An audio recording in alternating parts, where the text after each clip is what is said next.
Bueno, entonces hoy vamos a leer a partir de donde habíamos dejado el otro día, que habíamos dado las tres fieras, fue lo último que vimos.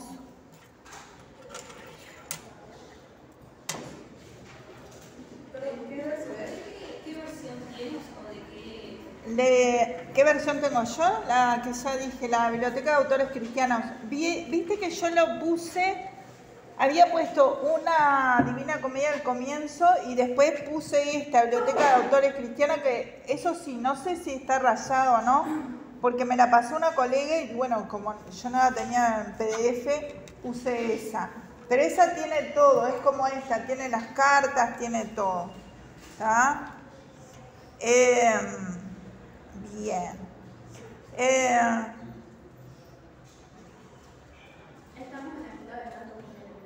Estamos más o menos en la mitad del canto primero.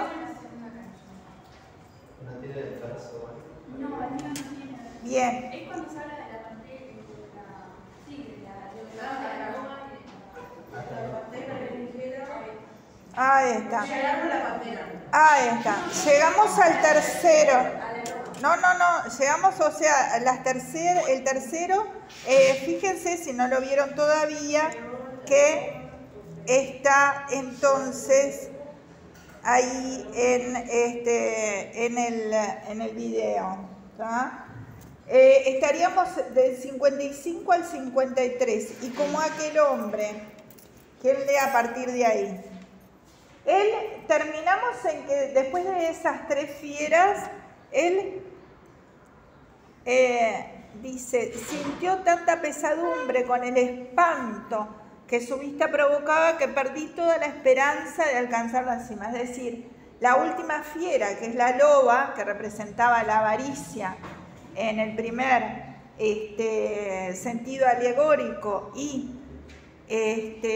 los pecados más graves en el segundo sentido alegórico, que eran los de la malicia, bueno, eso le perdió la esperanza de alcanzar la cima de la colina, ¿no es cierto? De lo que veníamos dibujando, que para los que no estuvieron, resulta que recuerdan que teníamos el sentido literal, el sentido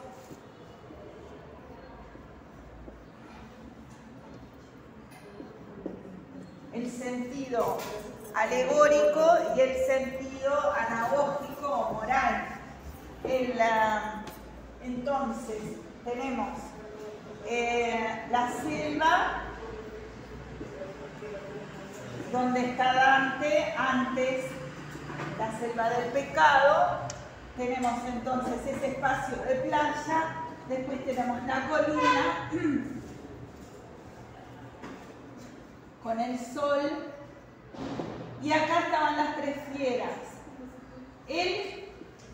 Acá entonces fieras, que dijimos pantera, león y loba, ¿tá? Acá él pierde la esperanza de alcanzar la cima, ¿tá?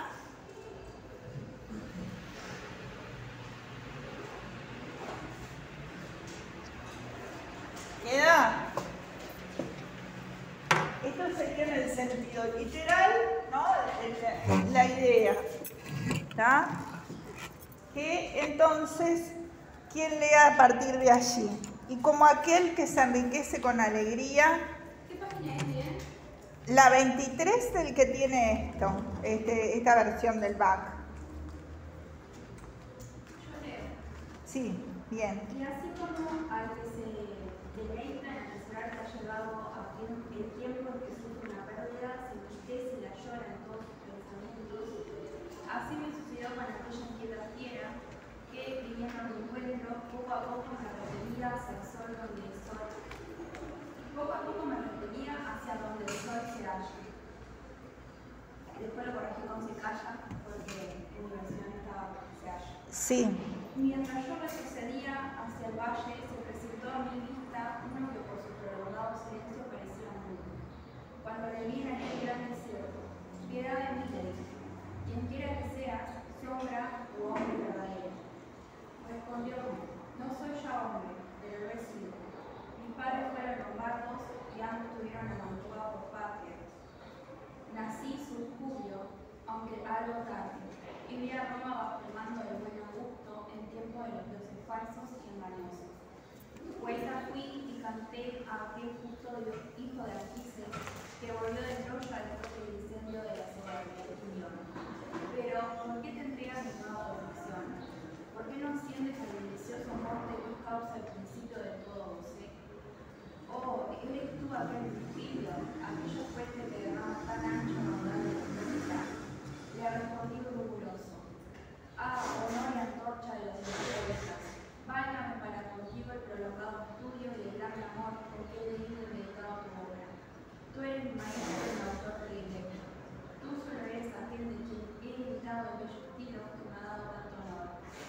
aprendió a verlo llorar.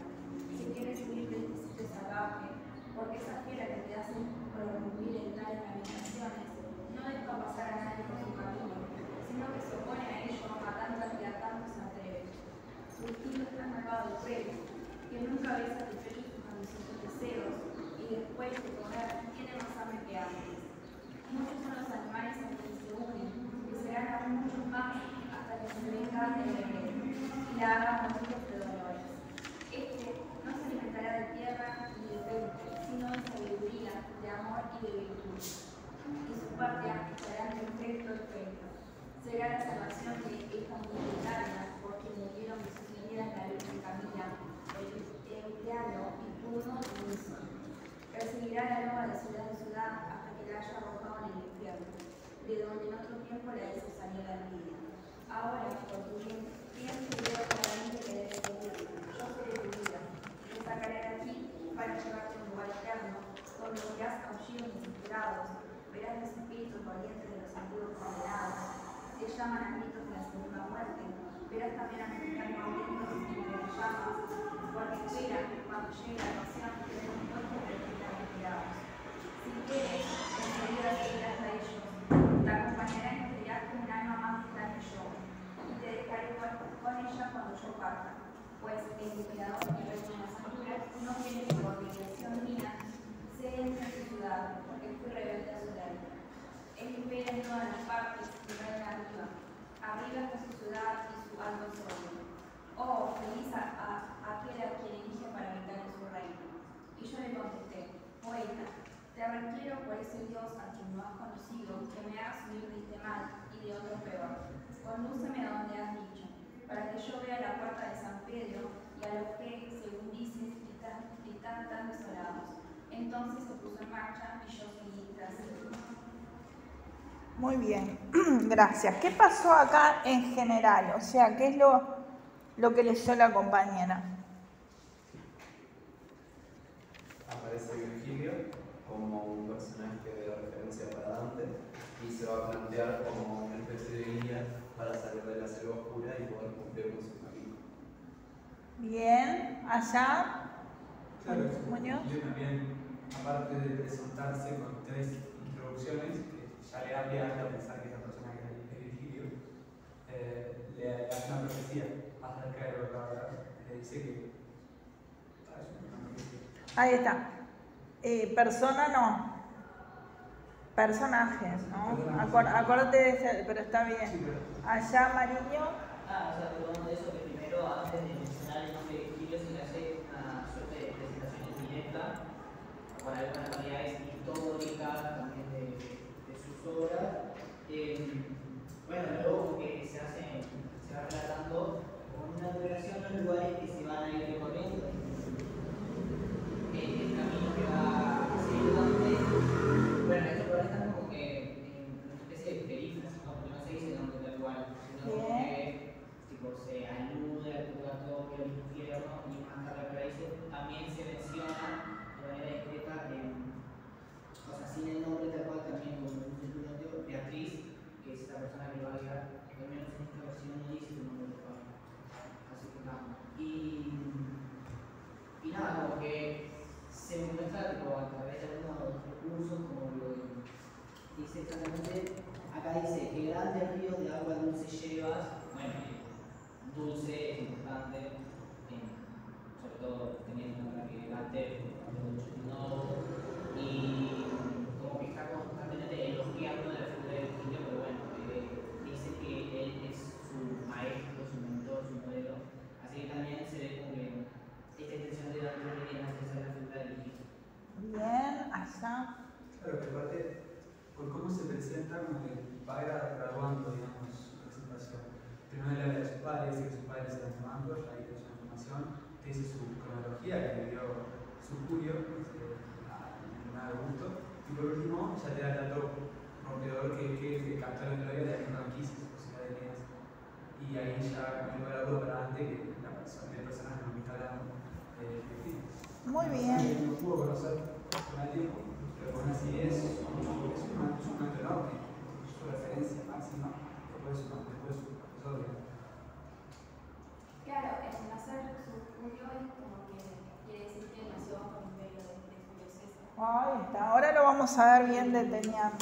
Y bueno, claro, que decía el compañero que nombra a Beatriz, me nombra a dice un alma más luna que yo que te acompañará en este viaje.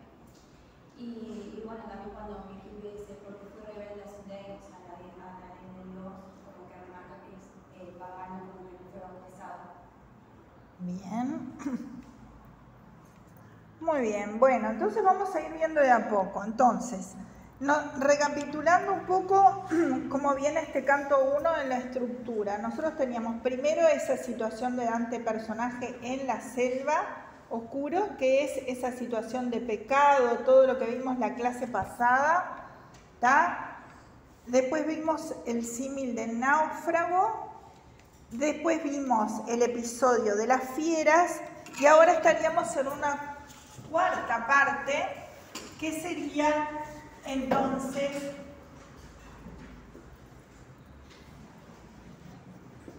este cuarto momento o parte sería entonces el encuentro con Virgilio.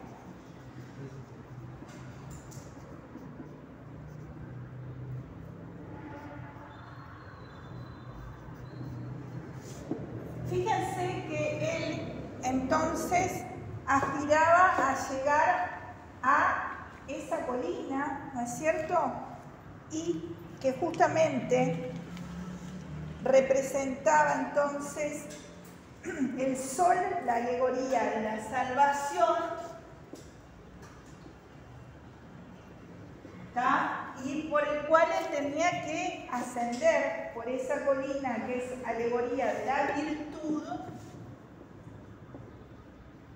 ¿tá? Esas fieras que les impedían llegar, ¿tá? Y justamente ahí, cuando él pierde toda esperanza, es que llega Virgilio. Fíjense, y como aquel que se enriquece con alegría al llegar la hora de perderlo todo, llora y se entristece con todo el alma, así me hizo sentirme aquella bestia implacable, que viniendo contra mí, poco a poco me empujaba hacia donde el sol no luce. ¿Qué hay aquí? Hay un símil. Ese no es el símil del despojado. Ahí está, el símil del despojado. Dice, y como aquel que se enriquece con alegría,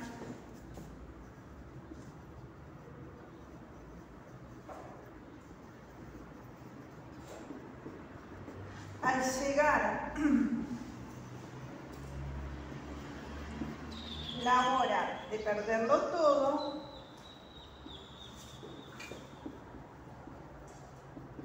llora y se entristece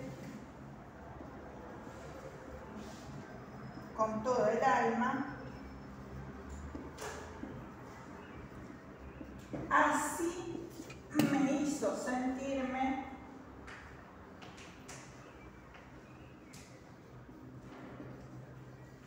aquella bestia implacable.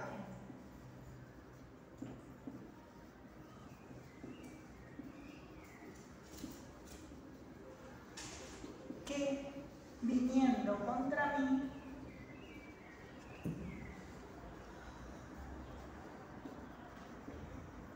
poco a poco me empujaba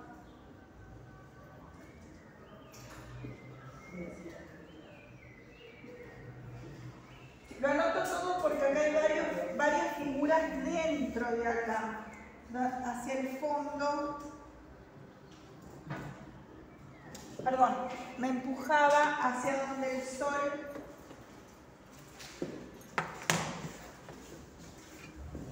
la versión dice hacia donde el sol no luce, pero en realidad en italiano dice dove il sol trace, que es donde el sol se calla. Sí, en la versión de cátedra dice, me hacía recular donde el sol calla. En la mía también. Ahí está. Y fíjense que acá tenemos una figura que nosotros ya hemos trabajado, creo que ha aparecido ya alguna, ¿Qué es? ¿Personificación? No, el sol una sinestesia, porque tenemos acá una imagen. ¿El sol es una imagen de qué tipo?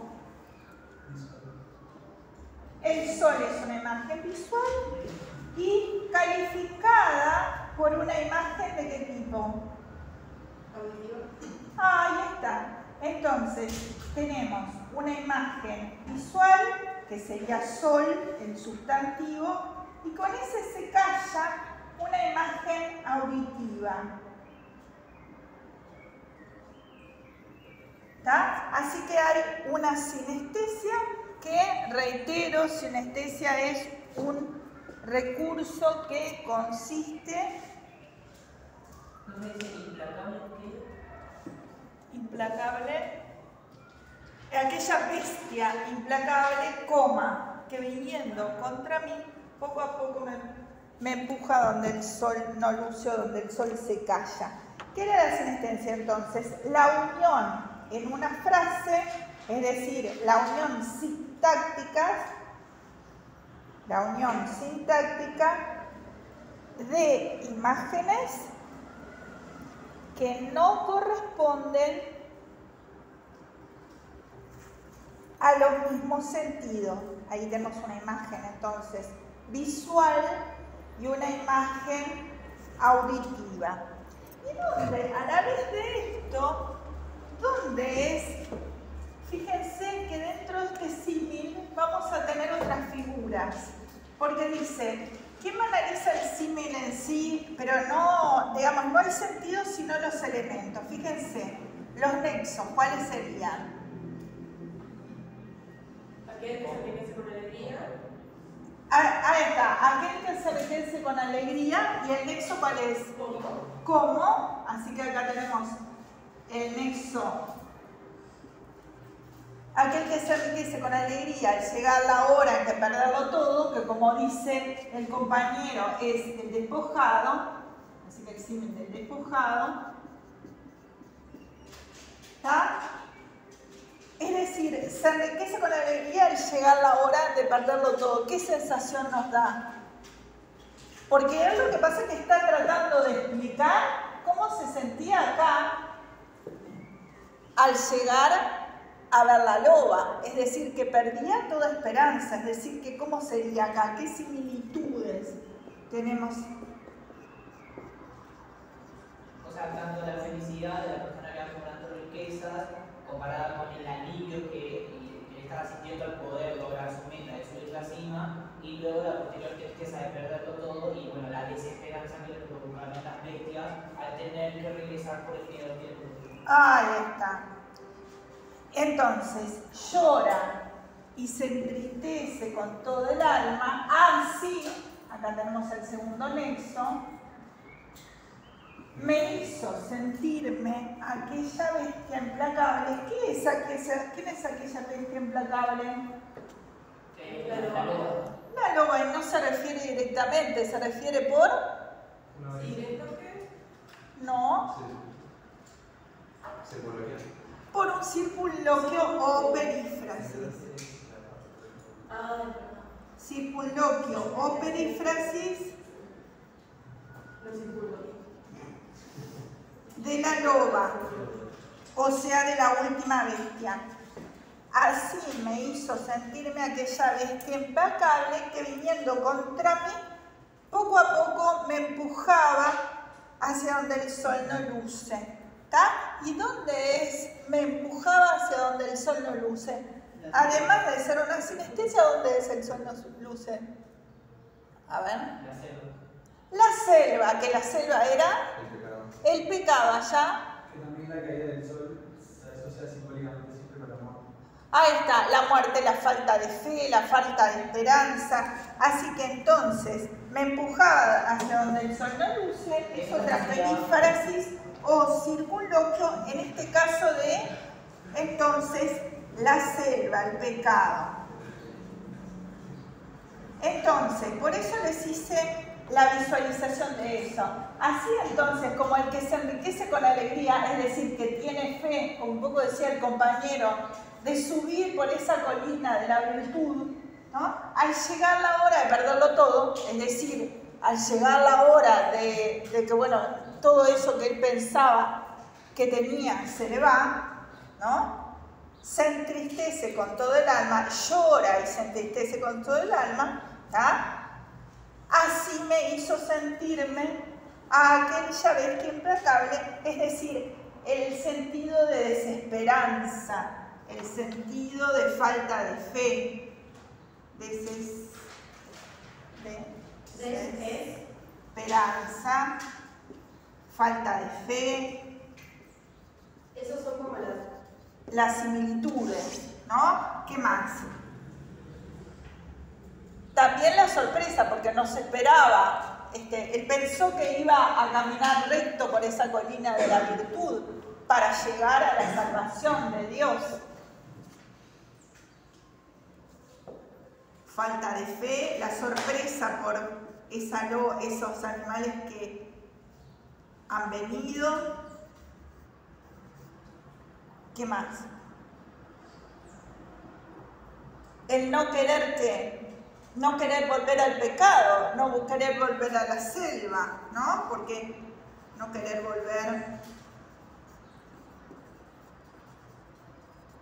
a la selva o a la desposesión, como en este caso, ¿no?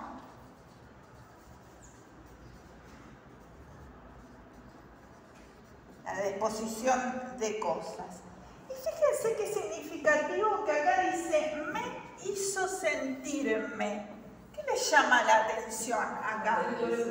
Está 2 veces ese pronombre. ¿Y por qué lo habrá puesto así? Me hizo sentirme. ¿Qué le provoca? Acá entonces tenemos el pronombre proclítico, que es el que estaba antes que el verbo, pronombre de primera persona del singular, que alude entonces al antepersonaje, y sentirme, el pronombre acá, sentir, sería el verbo. ¿En qué forma? En infinitivo, así que al infinitivo le agrega el pronombre enclítico,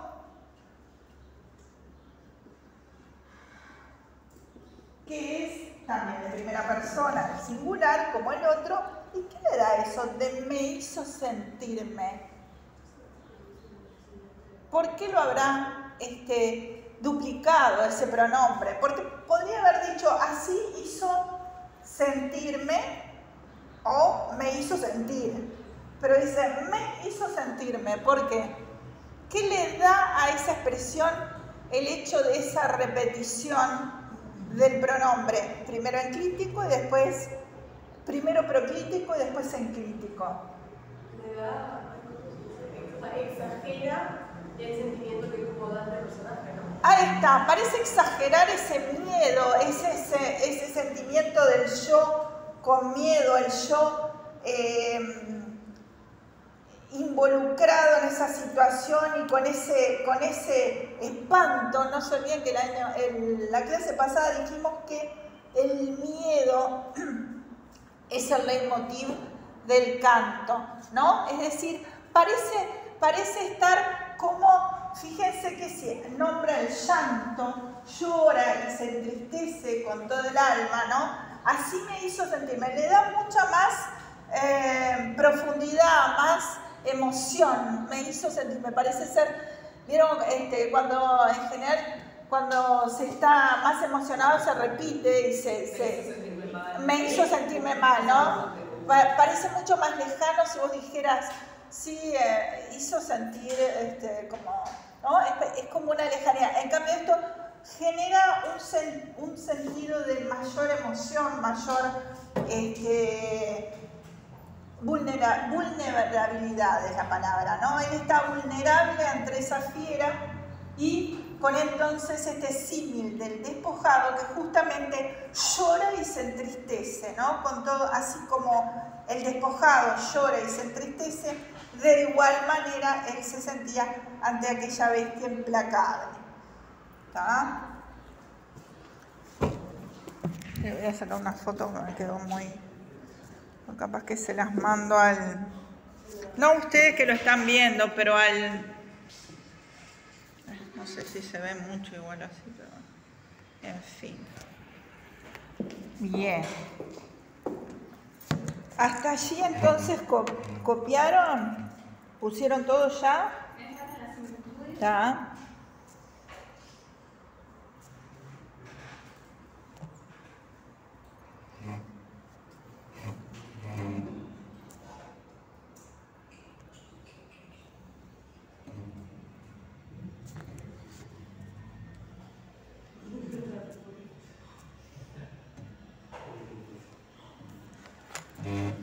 Bien. Entonces, ¿qué pasa? Él se va a ir hacia el fondo oscuro, es decir, él va a volver para acá, ¿está? Agarra y empieza a volver hacia allí. Mientras me deslizaba hacia el fondo oscuro, es decir, de vuelta hacia la selva, me ofreció a los ojos alguien que por el largo silencio que guardaba parecía sin voz. ¿Está?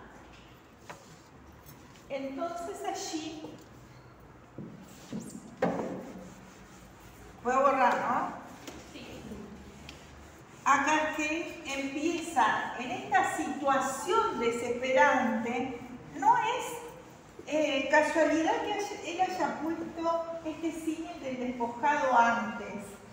Esto le da mucho mayor importancia a la llegada de Virgilio. ¿Por qué? Porque hay mucha mayor desesperación, ¿no? Así me hizo sentirme, ¿no? Es decir, la desesperación al ver, y también qué cosa, porque fíjense que él en ese lugar tenebroso, con fieras, que sale el pecado, ¿qué habrá sido la primera sensación ante esa? Fíjense, mientras me deslizaba hacia el fondo oscuro, es decir, volví a la selva, y ahí entonces sería perífrasis de la selva, ¿tá? No voy a escribir todo porque ya sería un montón, pero me deslizaba al fondo oscuro, sería de vuelta perífrasis a volver a la selva. Se ofreció a los ojos alguien que por el largo silencio que guardaba parecía sin voz. Entonces, presentación de Virgilio.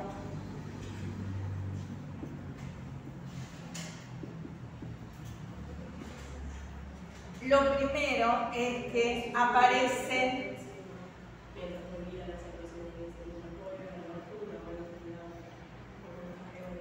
fíjense, por el largo silencio que guardaba, parecía sin voz.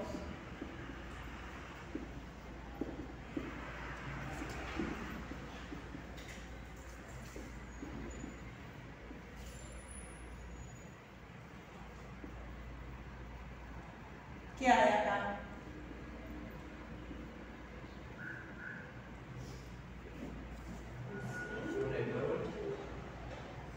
No, parecía... ¿Está comparando con alguien?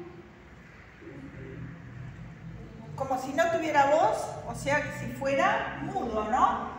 Es decir, que la primera imagen es una imagen que asemeja, sería una comparación con alguien mudo, ¿no? Es decir, está en silencio. Y fíjense que no se da directamente entonces la presentación, sino que se da primero una imagen ligada a lo auditivo, ¿está? Él dice, se me ofreció a los ojos alguien, ahí entonces tenemos la vista y el sentido del oído, parecía sin voz, es decir, que lo ve primero y después parecía sin voz. Cuando lo vi en el vasto desierto, le grité. ¿Está? ¿Por qué le grita?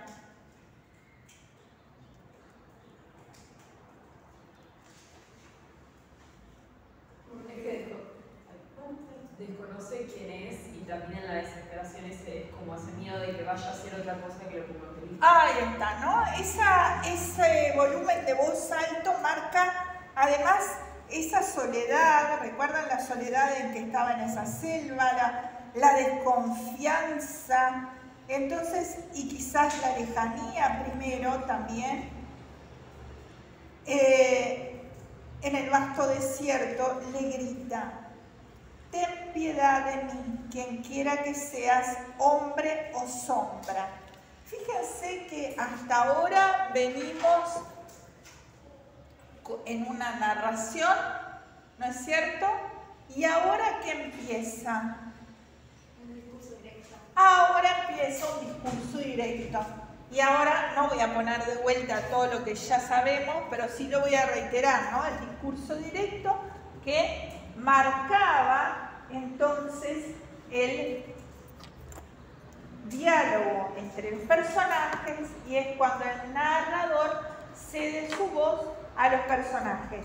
En este caso no tiene raya de diálogo, sino que está señalado con las comillas, en esta traducción al menos, y ahí está, y corresponde hablar de los verbos dicendi, que señala cuando comienza, en este caso antepuesto a las palabras, dice: le grité, ten piedad de mí, quien quiera que seas, hombre o sombra. ¿Tá? Es decir, que ahí puede ser hombre, ¿tá?, o sombra, es decir, alma, es decir, que él está dudando si es un hombre real, por cómo lo está viendo, ¿no? Me respondió, ahí de vuelta el verbo dicendi: no soy hombre, ¿tá? Lo fui. Entonces acá vamos a ir viendo lo que vemos, lo que él dice. Entonces, palabras de Virgilio.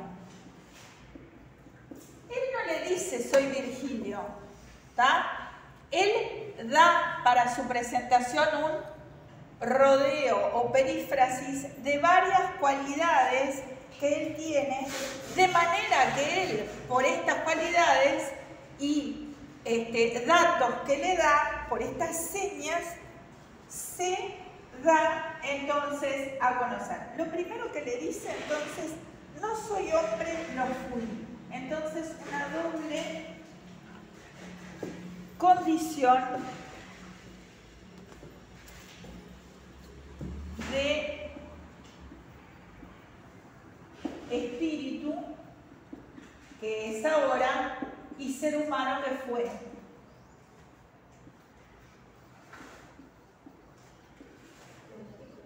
¿Tá? Doble condición. Espíritu, no soy hombre, ¿tá? O sea que eso que él ve no es un hombre, es entonces una sombra, una imagen, ¿tá? No soy hombre, es espíritu. Lo fui, o sea, está diciendo que sí fue humano. ¿Quedó? Mis padres fueron lombardos, mantuanos los dos de nacimiento. Ahí entonces nosotros ya estudiamos a Virgilio en el semestre pasado y ya sabemos quién fue el autor de la Eneida, el máximo poeta entonces que hemos visto, uno de los máximos poetas de la antigüedad, y entonces da su patria entonces.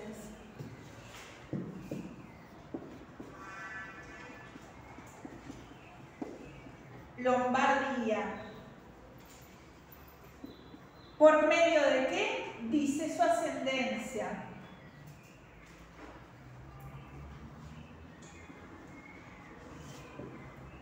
Lombardos, mis padres fueron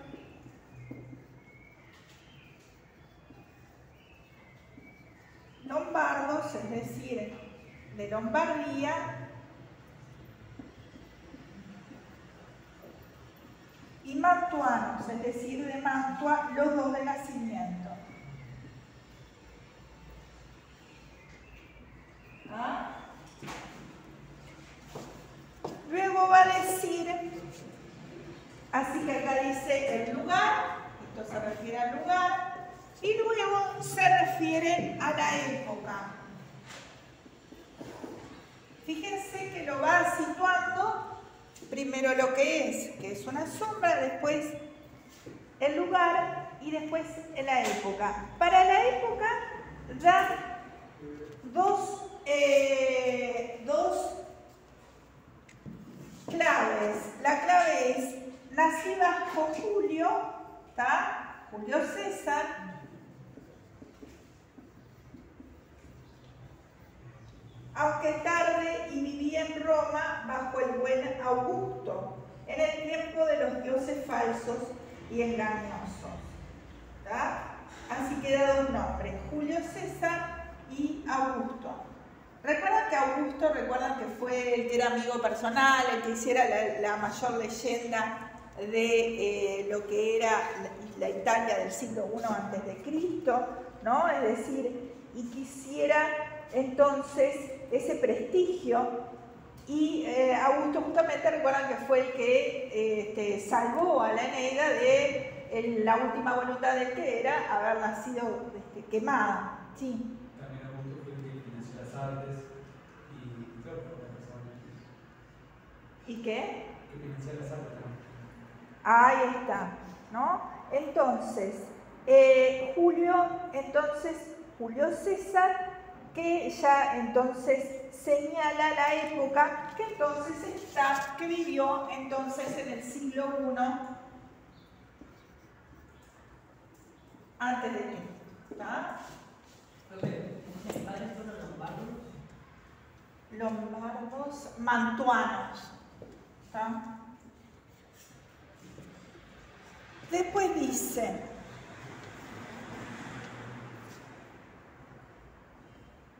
en el tiempo de los dioses falsas, ¿está?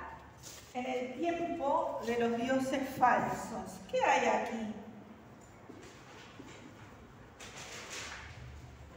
Una negación a lo que ocurrió.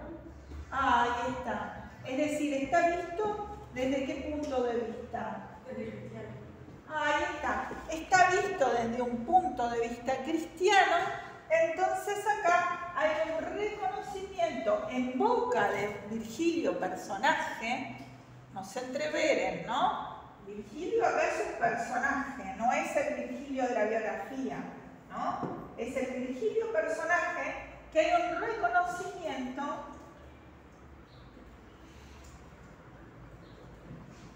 al cristianismo, ¿no? Es decir, está reconociendo que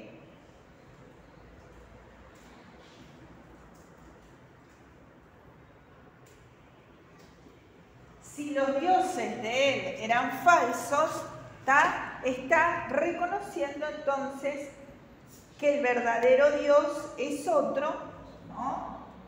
Así que reconocimiento del cristianismo y el Dios verdadero.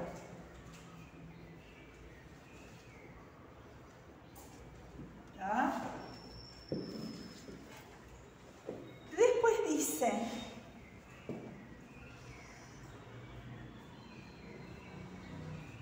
fíjense que además agrega el adjetivo de engañoso, dioses falsos y engañosos, ¿no? Es decir, eso es significativo porque ahí está dando el punto de vista cristiano, ¿no? Porque obviamente cuando Virgilio vivía, obviamente nosotros lo vimos por su texto que él creía en esos dioses, ¿no? Es decir, nadie se puede imaginar algo que va a venir después, obviamente, ¿no? Es decir, imposible. Por eso decimos que este Virgilio personaje está reconociendo, pero en realidad, obviamente, acá no sería el punto de vista de Virgilio verdadero, obviamente, porque nunca podría hacerlo. Pero dentro del texto, dentro de lo que es la realidad ficticia del texto es así, ¿no? Dice los dioses falsos y engañosos. Lo quinto que dice es, fui poeta y canté a aquel justo hijo de Anquises.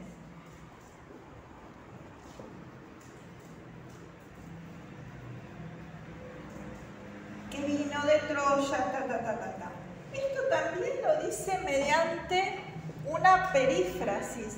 ¿Por qué no dice, escribí la Eneida? ¿No? El hijo de Anquises, ¿quién era? Eneas. Pero no dice, escribí la Eneida, ni siquiera nombra a Eneas, sino que dice, aquel justo hijo de Anquises. Es decir, se refiere a Eneas, acá sigue, pero para no poner todo, se refiere a la Eneida mediante otra perífrasis, es decir, perífrasis o circunloquio que hace un rodeo para referirse a la Eneida. Perífrasis entonces para referirse a la Eneida. Y dice,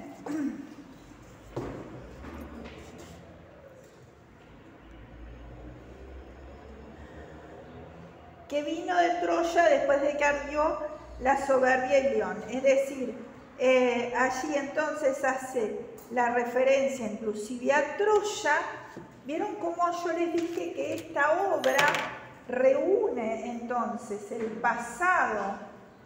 Recuerdan que la Eneida reunía aquel pasado de Troya con aquel presente. Este reúne, va amalgamando diversos elementos culturales que vamos a ver que hay varias referencias a todos los elementos culturales hasta ese momento y llega entonces a ser la obra máxima de la literatura, que es la Divina Comedia. Es decir, al poner entonces a Virgilio como guía es algo muy importante porque está reuniendo ya el mayor poeta de la antigüedad clásica, ¿no es cierto? Junto con Homero, que no Homero era anterior, como ya estudiamos, ¿no? ¿Por qué no subes al deleitoso monte que es causa y principio? No, pero perdón. Después de ver. Pero tú, ¿por qué vuelves a tanta pena? Es decir, ahí, una vez que hizo toda la larga presentación, vieron que este también es un discurso épico, es decir, recuerdan que el discurso épico era aquel que decía absolutamente todo y Dante no lo está interrumpiendo, espera que el otro hable callado y recién después va a contestar. Entonces, ahora lo interpela y le hace preguntas, ¿no? Oraciones interrogativas. ¿Por qué vuelves a tanta pena? Es decir, pero tú, ¿por qué estás volviendo hacia la selva? ¿No? ¿Por qué vuelves a tanta pena? ¿Por qué no subes al deleitoso monte que es causa y principio de toda alegría? ¿Está? Así que ahí le está preguntando dos oraciones interrogativas y entonces ahí es que Virgilio va a... Dante va a responder a Virgilio. ¿Hasta ahí copiaron? Sacarle.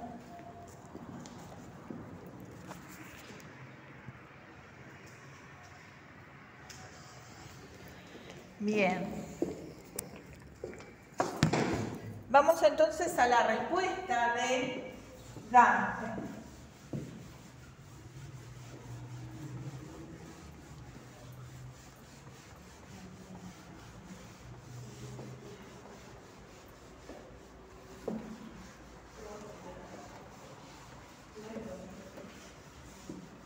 Respuesta entonces de Dante.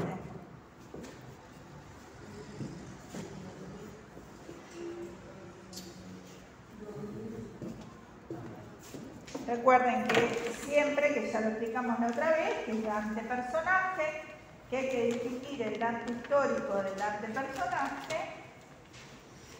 y el Virgilio que aparece ahora También hay que distinguir el Virgilio histórico del Virgilio personaje. Bueno, antes del otro marcador.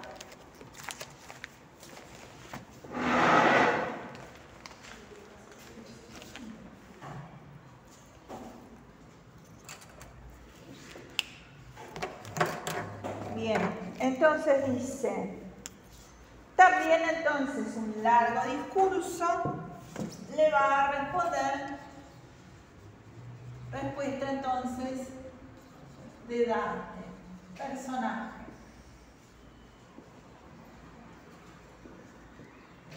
Fíjense, entonces, ¿eres tú aquel Virgilio, aquella fuente de la que nace tan caudaloso río de elocuencia? Le respondí con rubor en la frente. ¿Tá? Entonces, lo primero que dice es esta pregunta, entonces,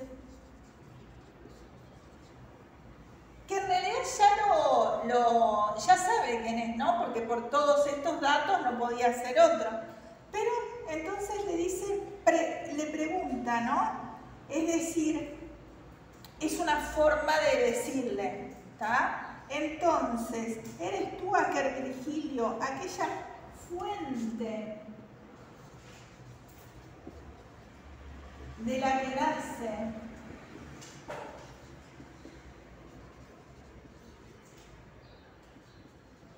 tan caudaloso? Espera que voy a poner todo así se dan cuenta. ¿Eres tú aquel Virgilio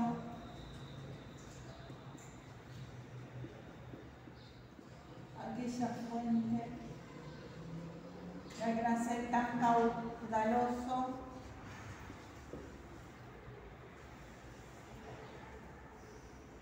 río de elocuencia?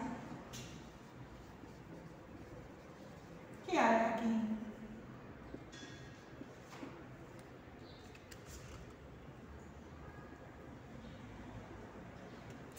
¿Eres tú aquel Virgilio, aquella fuente de la que nace? ¿Una metáfora? Sí, ¿de qué tipo? Tenemos Virgilio. Pura. Fíjate. ¿Eres tú aquel Virgilio, aquella fuente? Es explícita porque se está hablando directamente de Virgilio. Ahí está, está nombrando a Virgilio y nombrando a la fuente, es decir, que sería metáfora explícita, ¿tá? Donde este sería el elemento real y este el figurado. ¿Y qué sería? ¿Qué connotaciones trae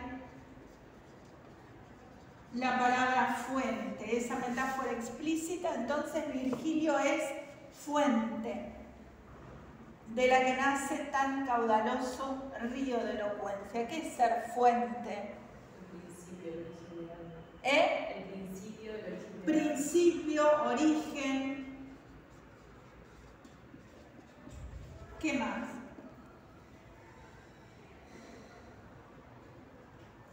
Inspiración. Inspiración. Bueno, relacionado a una especie de estética, de belleza. Sí, belleza. Conocimiento. Belleza, conocimiento. Belleza estética, ¿no? Obviamente no de Virgilio, sino de su palabra. De su obra, obviamente. Fíjense, fuente entonces como generadora, como creadora, ¿no? Es decir, generador, creador. Es decir, es lo que define a un verdadero poeta, el ser fuente, el crear algo nuevo, es el que da elementos nuevos y novedosos que hace el verdadero poeta o escritor, ¿no? Es decir, el ser un origen, ¿está? Del que nace el río de la elocuencia. Fíjense que elocuencia como el arte del buen decir, y de esa fuente nace un río, es decir, parece ser como que él, ¿qué cosa al decir esa fuente de la que nace un río de elocuencia? ¿Se referiría a qué con ese río de elocuencia? Como que muchos lo toman ejemplo. Ahí está, por una parte su obra, ¿no? Ese río de elocuencia sería su obra. Y también el tomarlo de ejemplo, ¿no? Es decir, a la vez tiene las connotaciones de el hecho de ser fuente, de ser el primero, y a la vez, entonces, de ser, entonces, el generador de todo, entonces, También juega un poco con las un definiciones. ejemplo de cómo escribir, También juega un poco con las definiciones, porque no es una fuente cualquiera, sino la fuente de la que nace un río entero y es un caudaloso. Ahí está, ¿no? Imagínense como el origen de un río, donde allí empieza y está litigado justamente con ese caudaloso, es como de mucha corriente, ¿no? Río de elocuencia. Le respondí con rubor en la frente.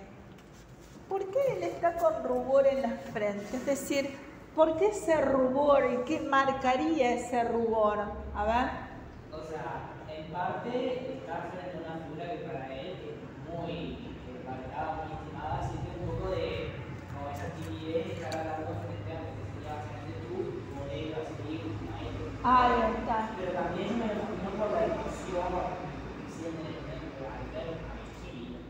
Sí, por una parte sería eso, ¿no? Es decir, el hecho de encontrarse con alguien a que él admira y ahora va a seguir diciendo todo lo que es para él. Pero también, ¿por qué rubor? ¿Dónde está él? A ver. Que yo diría que también es un poco por vergüenza de estarle preguntando si verdaderamente es él. Claro, pero... En el sentido de que debería reconocerlo. Claro, pero... A ver. También porque en principio preguntó, ¿es hombre o sombra? Y ahí cuando se da cuenta que es Virgilio, como que estaba como la vibración en el que va.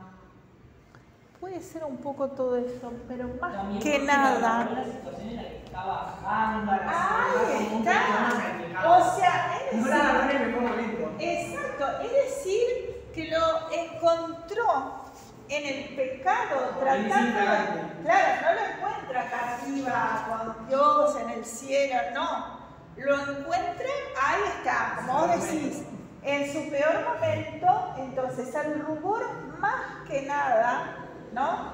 Es por eso, es decir, ese rubor en la frente de cierta manera está pautando como una vergüenza hacia el sitio donde él está, una vergüenza, un pudor, como dice el compañero, como que lo descubrió en un lugar poco ortodoxo, poco agradable, porque lo está descubriendo justamente en un lugar de pecado, en un lugar donde ya vimos todo lo que simbolizaba, la oscuridad, la falta de Dios, la falta de fe, ¿no? En ese entorno de pecado, en ese entorno de miedo, donde él estaba angustiado, ¿no? Toda esa situación de Dante personaje, para ver a la persona que más te inspiró, ¿no? Es decir, es como estar en una condición rebajada, estar en una condición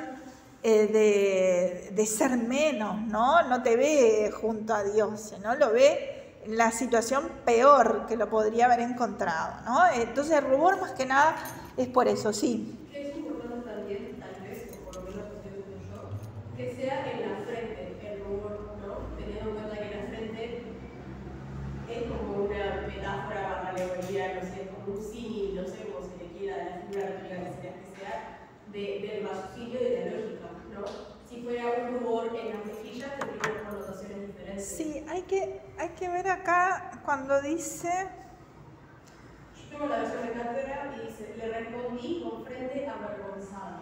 Sí, es significativo eso que decís, no dice rubor, en realidad lo que se ruboriza en realidad sería acá, en los cachetes, no en la frente. Sí, cuando yo le dice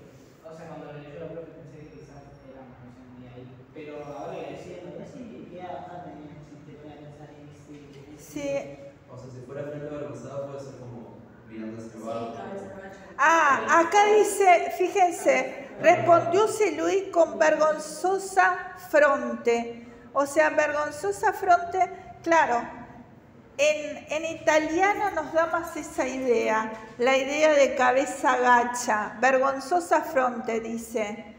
Y acá con rubor en la frente. Claro, en realidad no es rubor, sería la vergonzosa fronte, sería como la cabeza gacha, lo que nosotros, sí, eso escríbanlo, ¿no? Es decir, en la traducción dice, repuso Luis con vergonzosa fronte.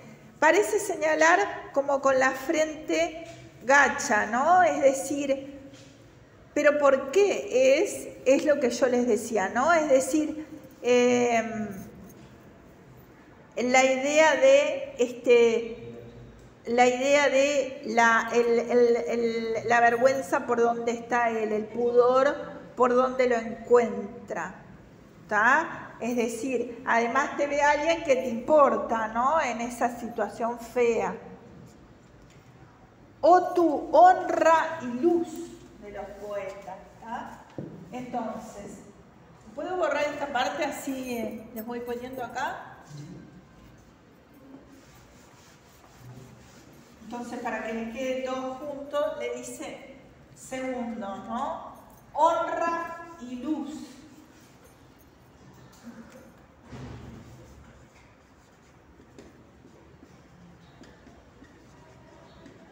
¿Cómo dice la versión? ¿Cómo? ¿Cómo dice eso? Acá dice, o tú. No, lo anterior. Sí, sí. En italiano dice así, te lo escribo acá.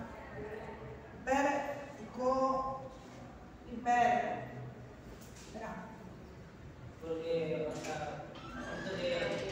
vergonzosa sería vergonzosa porque la GKN fronte.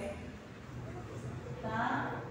Que sería la cabeza gacha, ¿no? Como con vergüenza. creo que ahí se entiende más la naturalidad de Yo creo que sí. Yo creo que más que rubor, ahí nos da más la idea de la vergüenza, o tu honra y luz de los poetas. O sea, tipo, la vergüenza del rubor se puede asociar a otra cosa diciendo que la cabeza gacha es un símbolo que permite directamente a esa vergüenza de estar haciendo algo que no debería, estar en una situación incómoda. Ahí está, ¿no? La representación, más que... un poco de culpa. Ahí está. Decir representación, no símbolo, porque no te olvides que cada vez que decís símbolo, en realidad es el símbolo en sí de lo que hemos trabajado ya como algo simbólico. Entonces, representa, podrías decir, o se refiere, o demuestra, ¿no? Su vergüenza, su estado de ánimo por estar en esa situación de pecado. ¿Está? Entonces, o tu honra y luz de los poetas. Acá entonces, ¿qué es esta estructura? Pero en este caso se lo está diciendo a él directamente, no dice, oh Virgilio, honra y luz de los poetas. Tú, porque ya le está hablando a él, es decir, segunda persona del singular. ¿Cómo es esta estructura que ya la vimos? Es una invocación, ¿tá? Es decir, él está reafirmando que es él. ¿Cómo lo afirma? Primero, con esas preguntas, ¿tá?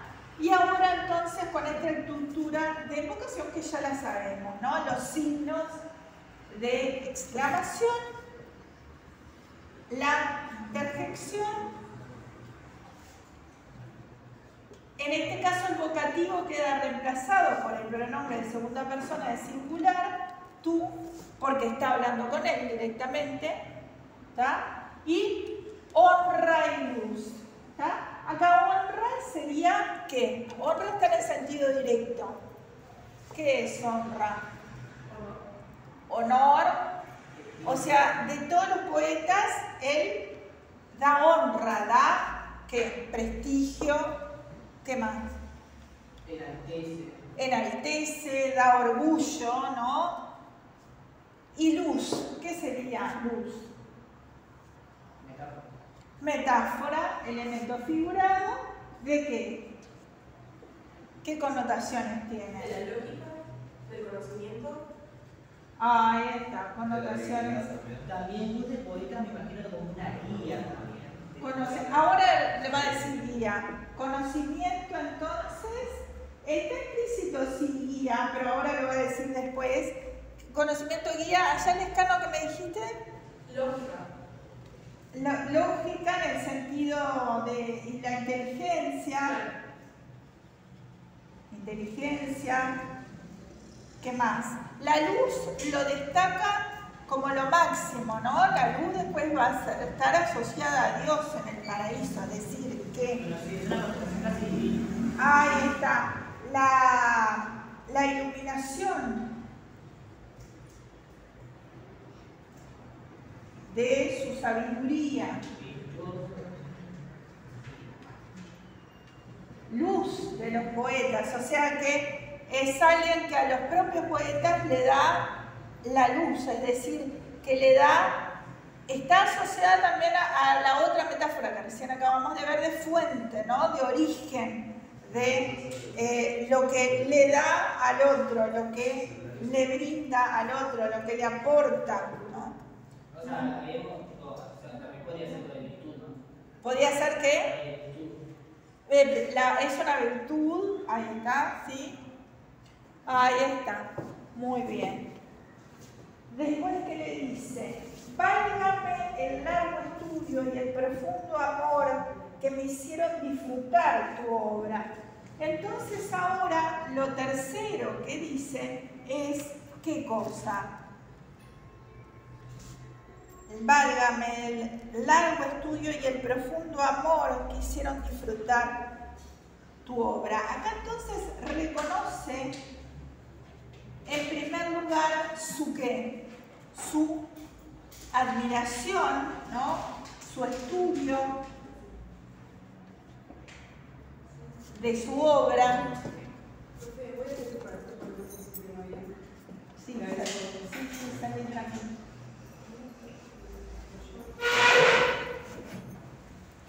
Reconoce entonces su obra, estudio, ¿está? Válgame, largo estudio, ¿no? Es decir, además ese estudio es adjetivado como largo, es decir, algo que merece esa dedicación, largo estudio como gran dedicación, y el amor, profundo amor. ¿Qué señala esto? Profundo amor.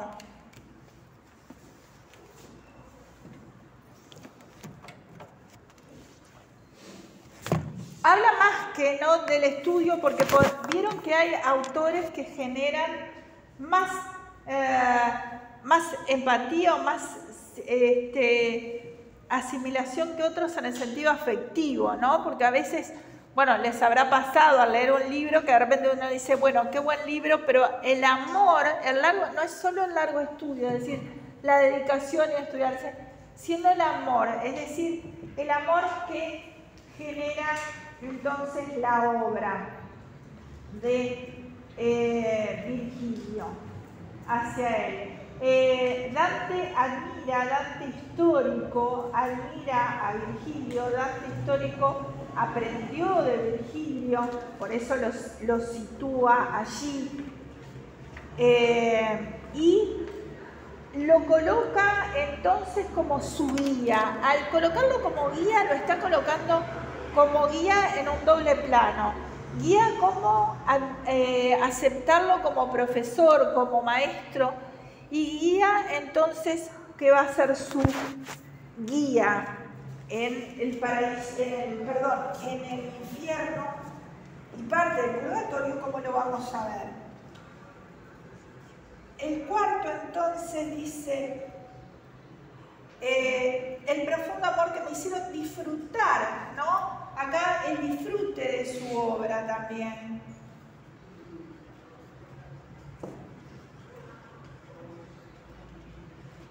dice, tú eres mi maestro y mi autor, ¿no? Es decir, que lo reconoce a Virgilio como maestro y autor. Y ustedes me van a decir, pero esto es muy parecido. Sin embargo, hay una diferencia. ¿Qué es la diferencia acá entre que marqué como el 3 y el 4?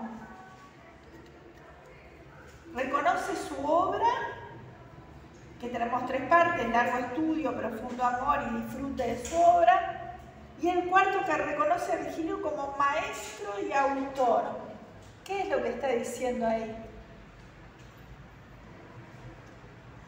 Que básicamente él se debe a Virgilio. Ahí está, maestro. Ser maestro es reconocer a alguien como el que más te influyó, el mejor, ¿no? El autor.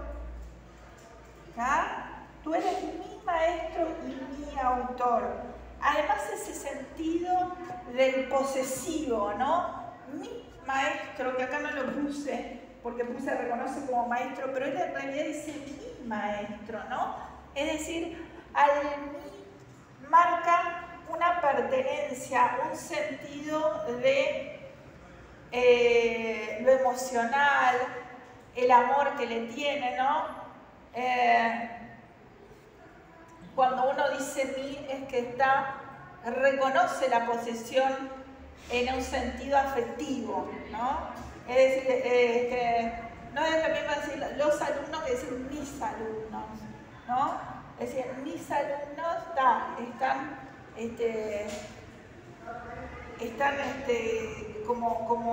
como que uno protege a esa. Ahí está el sentido de abarcarlo a Virgilio como autor, el reconocimiento entonces, tanto entonces como maestro como por toda su obra. De ti solo aprendí el bello estilo que me ha dado Gloria. Entonces lo reconoce como su autor predilecto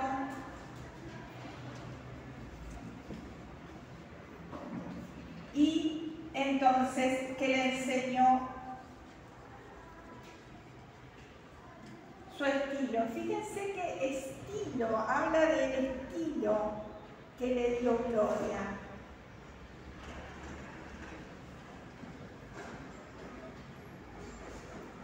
Que le dio Gloria. El estilo es la forma de escribir, es decir, que acá está diciendo algo muy importante, que su forma de escribir ha sido pautada o generada a partir de cómo escribe Virgilio.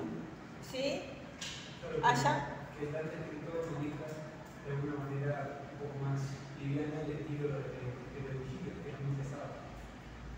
Sí, pero no lo dice, ¿no? Dice, de ti aprendí, ¿no?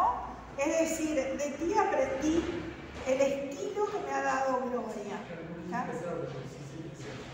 ¿Cómo? Un estilo sentencioso. No te entendí la idea, un poquito más alto. Que Virgilio tiene un estilo muy sentencioso de escribir, muy pesado. Que antes no escribe idea, pero escribe igual. No estoy de acuerdo. ¿Estilo sentencioso? No. ¿Virgilio? No estoy de acuerdo. Creo que realmente quiso usar sentencioso como... Creo que quiso usar sentencioso como escriba. ¿Con qué idea de decir sentencioso? Porque al contrario, en general se habla estilo sentencioso, el estilo breve, conciso, como hablamos con la chanson. Tenía un estilo... El estilo sentencioso es en general el estilo bíblico. ¿Te acordás que hablamos? El estilo bíblico que es un poco más conciso, que da verdades inexorables. No lo veo a Virgilio así, que al contrario, se extendía, acordate, en grandes símiles, en extensas, en extensos símiles de mucho, digamos, no lo llamaría sentencioso yo, pero capaz que te querés referir a otra cosa. A ver. Que cuando digo sentencioso quería hablar de eso. Ahí está, ahora sí, ¿no? Porque justamente Dante usa muchos símiles al igual que Virgilio, ¿no? Ahí está. Entonces, de ti solo aprendí el bello estilo que me ha dado Gloria. Ahí habla del reconocimiento que ya al empezar la Divina Comedia entonces ya lo tenía, ¿no? Mira la bestia, ¿tá? Entonces, estamos en el número 5, su reconocimiento, y después ahora ya alude a algo concreto, ¿no? Que es, me voy a poner acá, así después me queda todo en uno, sexto. Le está diciendo ya, mira la bestia que me ha obligado a ir. Es decir, mira acá lo que le pasó con la loba, que me ha obligado a huir. Ayúdame contra ella, sabio, glorioso, porque ella me hace palpitar las venas y el pulso. Es decir, que el sexto es el pedido de ayuda. ¿Tá? Que también está dado con estos signos de exclamación, ayúdame, que acá qué verbo está usando, contra ella, es decir, la loba, ¿no? Se refiere al último de los tres, la loba, sabio, glorioso, porque ella me hace palpitar las penas. Vamos a poner todo, ¿está?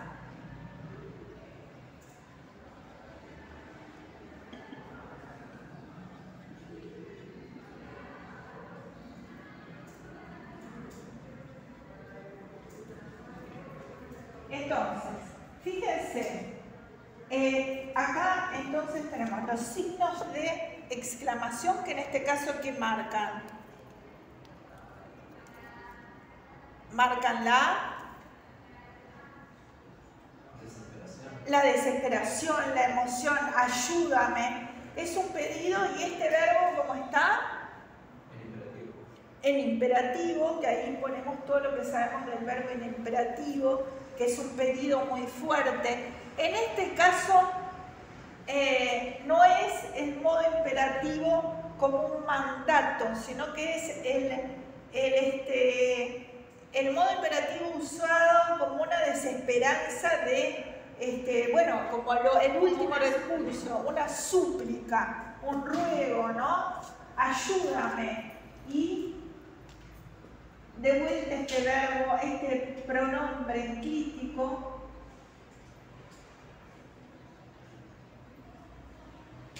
¿tá? Es decir, marca ese ruego, esa súplica como una desesperanza, como que él, entonces, como esta figura de Virgilio, es su única posibilidad de salvación allí en esto. Contra ella, repito, la loba, me hace entonces sabio, glorioso, porque ella me hace palpitar las penas del pulso. Y ahí lo llama sabio, ¿tá? Es decir, ¿qué es sabio? Conocedor, inteligente. Sabiduría es más que inteligencia, no es saber hacer las cosas bien en todo momento, no equivocarse, actuar con sabiduría. Y glorioso entonces por la gloria, por su fama, por su prestigio, porque ella me hace palpitar las venas. Entonces hay un ruego acá de Dante, personaje, a esta sombra que es Virgilio. No debemos olvidar que Dante personaje va a ser el único ser vivo, entre comillas, en la realidad de la ficción, de todo esto que va a haber, que, como ya vemos, este primer personaje, aparte del que aparece, es una sombra. Y las demás también van a ser estas almas que va a ir viviendo, y eso es importante entonces considerarlo también.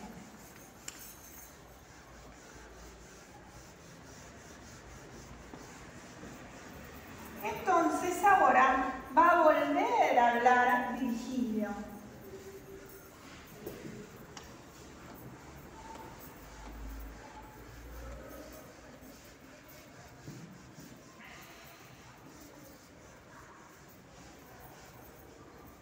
¿Qué le va a decir? Fíjense. Te conviene seguir otro camino si quieres huir de este lugar salvaje, replicó al verme llorar. Fíjense la angustia de antepersonaje, un hombre ya de mediana edad, como vimos, los 35 años, no es un niño para estar llorando, pero ¿qué marca ese llanto?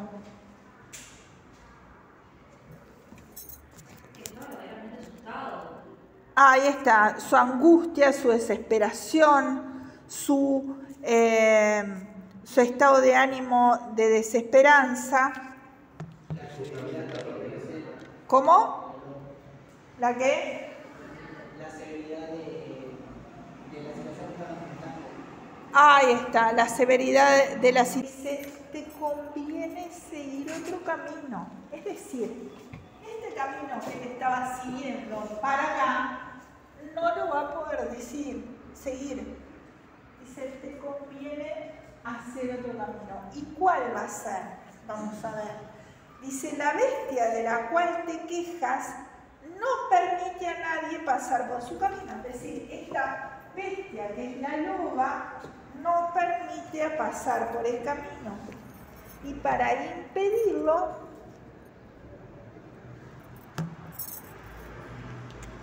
lo mata. Es decir, que esa representación alegórica de la avaricia y de la bestialidad dice que entonces lo va a matar. Tiene una naturaleza tan malvada y ruin que nunca satisface su hambre voraz y siente más apetito después de comer que antes, que vimos que eran las características de la avaricia, ¿no? El hecho de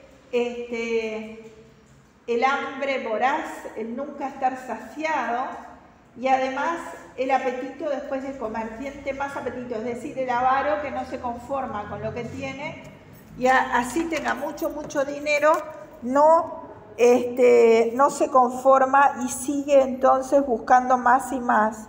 En este sentido, dice Romano Guardini de Virgilio, dice, Virgilio es un personaje maravillosamente vivo, pero cristianamente imposible. Se puede considerar una arbitrariedad poética, ¿tá? Es un oscuro pasaje. Este sería un personaje que vendría a instaurar una época de paz y justicia en la tierra. Un emperador que separa el poder temporal o eterno, o un pontífice que viene a devolverle a la Iglesia su pobreza original o evangélica, ¿tá? O el propio Papa Benedicto XI. Pero claro, como no lo dice, son todas especulaciones, ¿no? Entonces hay una perífrasis cuando dice entre Ruta Feltro y Monte Feltro, entre Feltro y Feltro, hay una perífrasis. Por eso he pensado y decidido por tu bien que me sigas, seré tu guía y te llevaré de aquí. Fíjense que esto es importante entonces porque en estas palabras Virgilio le anuncia que será su guía. ¿Tá? Es decir, le está señalando el papel que va a tener en la obra, que va a ser de guía, y te llevaré desde aquí al lugar eterno donde oirás gritos de desesperación. De vuelta, ¿cuál es el lugar eterno donde va a oír gritos de desaparición? Ahí está. ¿Ah?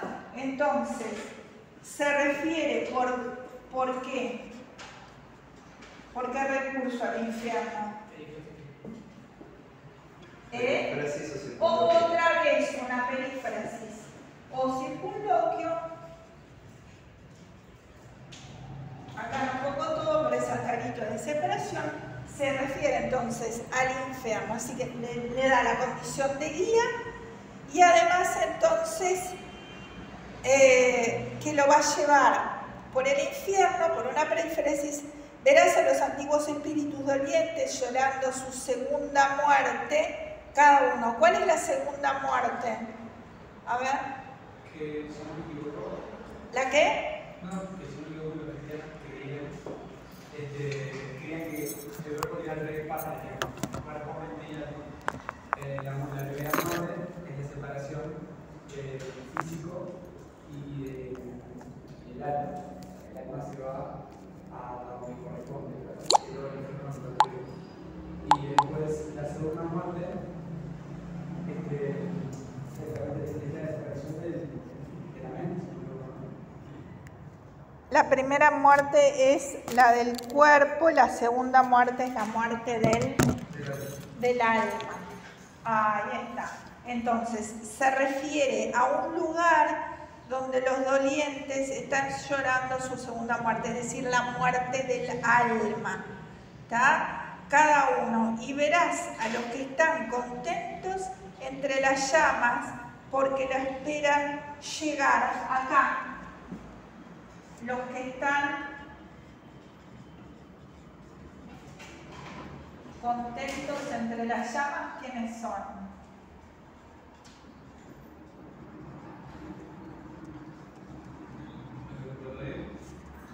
Los del purgatorio, porque justamente esperan llegar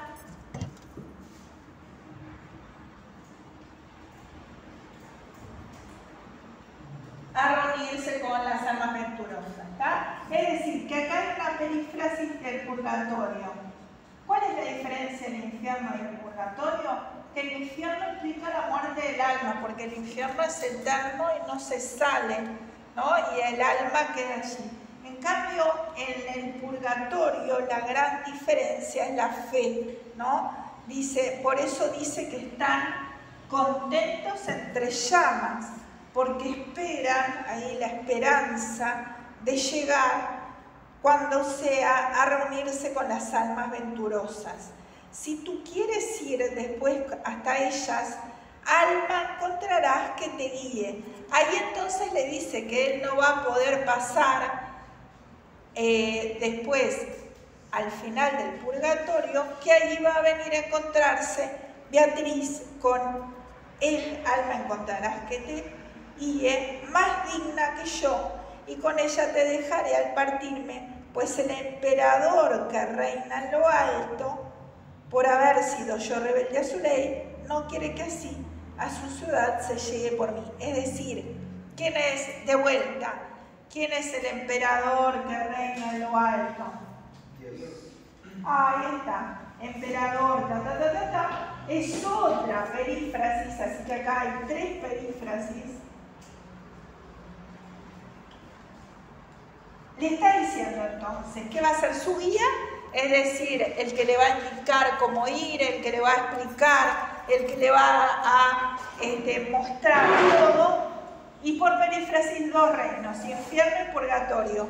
También le anuncia entonces que va a haber otra guía, que va a ser Beatriz, y dice que no está autorizado, ¿tá? Porque el emperador entonces en lo alto no le permite llegar hasta allí, por eso no va a hacer el resto del recorrido, ¿tá? En todas partes se espera y desde allí rige. Allí están su ciudad y su excelso trono. Feliz aquel a quien llama, ¿tá? Es decir, feliz aquel a quien llama, es decir, a quien llama, a quien le está diciendo de hacer este pasaje.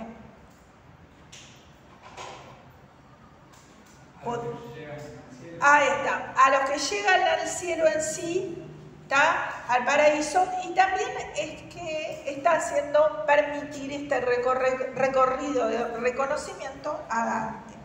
Yo le dije, poeta, te suplico por aquel Dios que tú no conociste, que pueda huir de este mal y de otros peores, que me conduzcas donde has dicho y vea yo la puerta de San Pedro, es decir, la puerta del purgatorio, y aquellos que están tan afligidos, ¿tá? Es decir, que ahí entonces Dante vuelve a hablar y le dice 3 cosas. Le suplica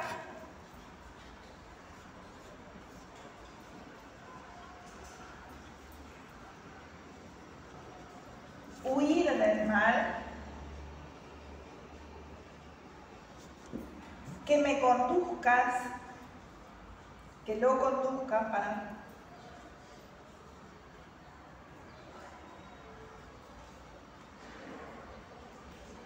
por el infierno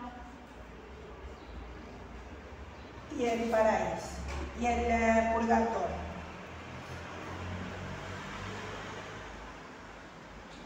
Echó a andar y yo seguí tras él. Entonces acá es que termina el canto 1 con esa compañía de Dante que ya no está más solo y que va a estar acompañado por Virgilio, que va a ser su guía a partir de aquí. ¿Está? Esto entonces sería la finalización del canto 1, que entonces sería hasta aquí lo que entonces, hasta donde llegamos. ¿Está?